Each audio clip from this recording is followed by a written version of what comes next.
noirs occidentalisés.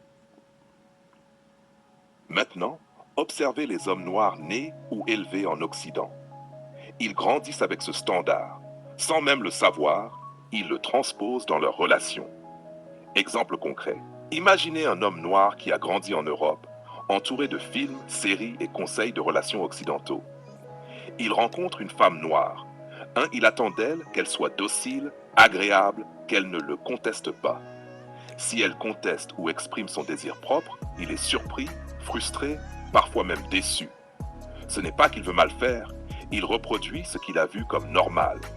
Vous voyez le problème? Ce modèle traverse les générations, mais il passe par lui. Il devient la norme pour les femmes qu'il fréquente. Partie 3, la reproduction féminine. Et les femmes noires, que font-elles?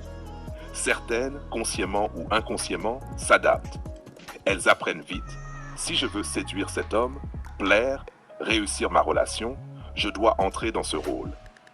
Exemple concret. Une amie raconte qu'elle a changé sa façon de s'habiller pour ne pas trop déranger son compagnon noir élevé en Occident. Une autre dit qu'elle ne pouvait pas donner son avis sur des choix de couple, sinon elle passait pour problématique. Résultat, une version calquée de la soumission. Pas de la culture africaine originale, pas de la vraie égalité, juste un miroir déformé du modèle occidental. Partie 4, réflexion critique. Alors qu'est-ce qu'on fait? On se plaint, on accuse la femme? Non, on observe, on comprend. La soumission n'est pas une fatalité, elle est contextuelle, elle est importée. La vraie force pour un homme et pour une femme, c'est de déconstruire ça ensemble, comprendre d'où viennent ces comportements et choisir ce qu'on veut reproduire. Exemple concret, un couple que je connais.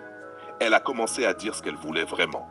Il a d'abord été surpris, mais il a compris que sa conception de la femme idéale venait de ce qu'il avait appris. Ensemble, ils ont trouvé une nouvelle dynamique, plus authentique, plus respectueuse.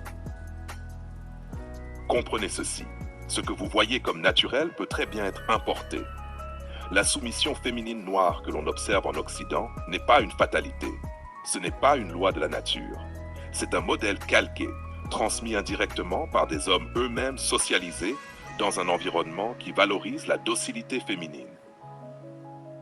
Le vrai pouvoir pour les hommes et les femmes, c'est de déconstruire ces modèles, de choisir consciemment comment ils veulent construire leur couple.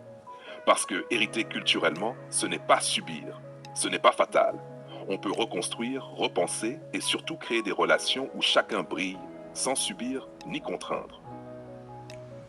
Punchline.